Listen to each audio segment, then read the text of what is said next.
This is your WCFW Daily News Roundup for 105.7 CFW in Chippewa Falls and 93.5 The Tap in Eau Claire.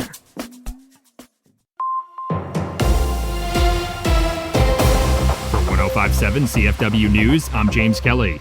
Eau Claire officials gathered at the newly opened Downtown Transfer Center on Wednesday to celebrate Transit Equity Day. Transit Equity Day is held on February 4th to honor the birthday of Rosa Parks, whose refusal to give up her seat on a bus to a white passenger in 1955 sparked the over-year-long Montgomery bus boycott, a crucial moment in the civil rights movement. Phil Swanhorst is the Eau Claire Transit Commission chairperson and a former Eau Claire bus driver, and shared his thoughts on the history of Transit Equity Day in Eau Claire. And this is the 10th year since I attended a conference in Washington, D.C.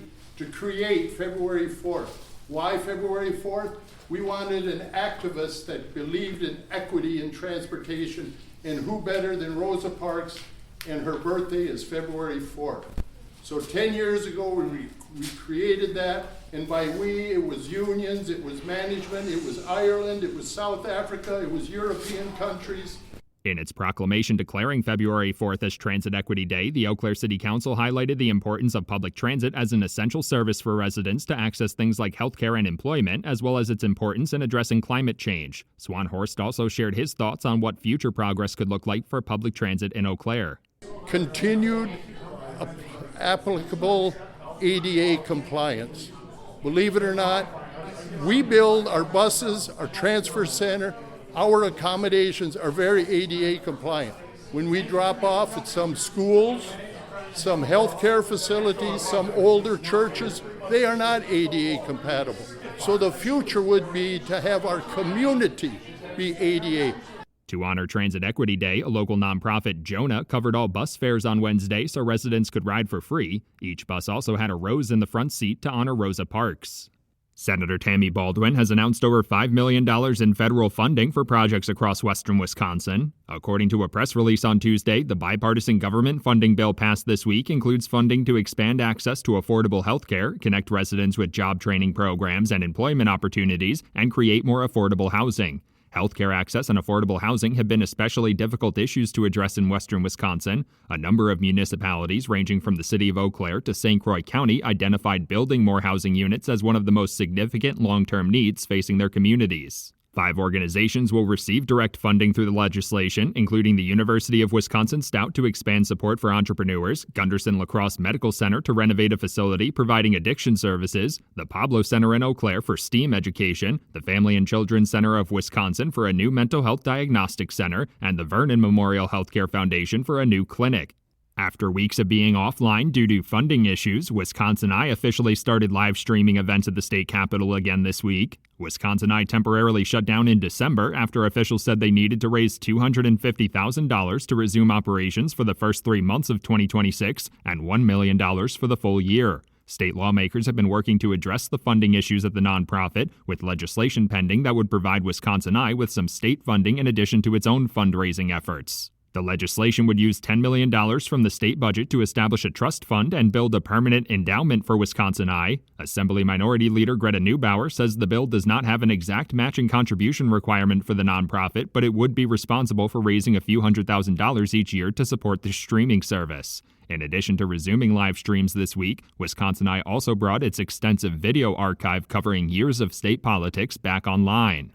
The city of Eau Claire is seeking more poll workers with the spring election about 2 months away. Officials from the city clerk's office say they need around 500 to 600 poll workers for each election across the city's 20 voting sites. Residents interested in serving as a poll worker for the April 7th election can find more information on the city's election website and submit their application. If approved, candidates will also need to attend a training session. Poll workers will receive pay at $8.25 an hour for both the election and training sessions.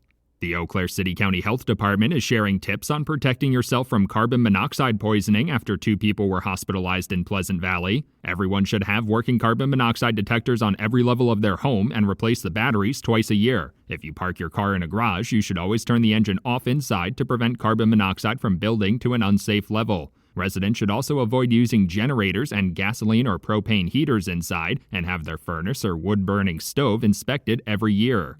The Wisconsin Department of Transportation is conducting a traffic study along the Highway 53 corridor between Eau Claire and Chippewa County. According to a Leader Telegram report, DOT officials say crash rates along the corridor are significantly higher than the statewide average for similar roads. They're hoping to identify the biggest safety and operational concerns on that stretch of highway and determine what alternative options are available to improve driver safety. DOT officials say these studies typically take around 3 years to complete. The Wisconsin Department of Transportation is also warning residents about a persistent scam that's popping up again. Scammers are impersonating tolling agencies, sending fake emails to potential victims claiming that they have overdue toll fees. If their victim clicks on the link provided in the email, it redirects them to a website that is designed to look like a real toll payment portal. DOT officials are reminding residents that Wisconsin does not have any toll roads, and if they're unsure if a payment request is legitimate, they should contact the toll agency directly. For 105.7 CFW News, I'm James Kelly.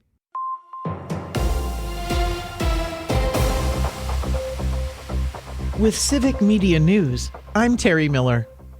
Chris Taylor has won an open seat on the Wisconsin Supreme Court, giving liberals a 5-2 majority on the court. It will likely stay that way until at least 2028. Taylor, a former Democratic lawmaker and appeals court judge, beat Maria Lazar in a race that drew far less attention and spending than last year's contest. The result also suggests the state's voters may be in a different mood heading into this year's midterm elections. Rothman is out. The UW Board of Regents has fired UW President Jay Rothman after a closed-door meeting yesterday. The board gave no reason during the meeting, but later said it had lost confidence in his ability to lead moving forward. Rothman had led the system since June of 2022 and made just over $600,000 a year. The board says it is now looking for a successor. Republican State Senator Rob Hutton later criticized the decision, calling it backroom maneuvering. Wisconsin adults are drinking less than they used to. According to new data, the report says just about 60% of adults in the state reported drinking alcohol, down more than 10 percentage points from Wisconsin's high point in 2005. Across the U.S., adult alcohol use has also fallen over the past decade. While interest in mocktails and other non-alcoholic drinks keep growing, the study uses data from the Substance Abuse and Mental Health Services Administration. And nearly 200 Wisconsin students are getting ready to test their civics knowledge in this year's Wisconsin Civics Games. 52 teams from 33 schools will compete, with the top 16 moving on to the state capitol for the championship on May 1st. More news is available at civicmedia.us.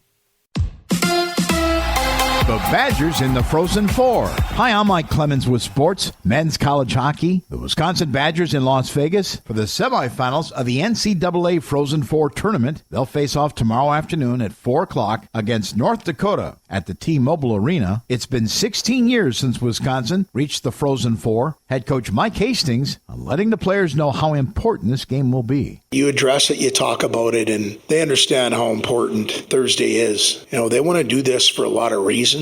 First and foremost, the guys that are in that locker room. Baseball, Brewers and the Red Sox wrapping up their series at Fenway. The Crew losing last night 3-2. The Bucks in Detroit against the Pistons after dropping one last night to the Nets in Brooklyn, 96-90. You know, I loved how we played overall. We had some great ball movement plays. I think we had 20 turnovers, and a lot of them were just unforced. You know, there's a lot of teaching left there. That's Bucks head coach Doc Rivers. With sports, I'm Mike Clemens. Chippewa Valley weather. Partly to mostly cloudy today with a few scattered afternoon showers. Our high right around 61. It will be breezy with wind out of the southwest gusting to 25. Tonight, scattered showers early, then clear. Our low 32 tomorrow. Mostly sunny with a high in the upper 40s to near 50. I'm meteorologist Sean Cable. Currently, it's 42. That's your WCFW and the TAP Daily News Roundup from Civic Media. Subscribe to this podcast on Spotify, Apple, or wherever you find your podcasts. Find more news at WCFW.FM or thetap.fm.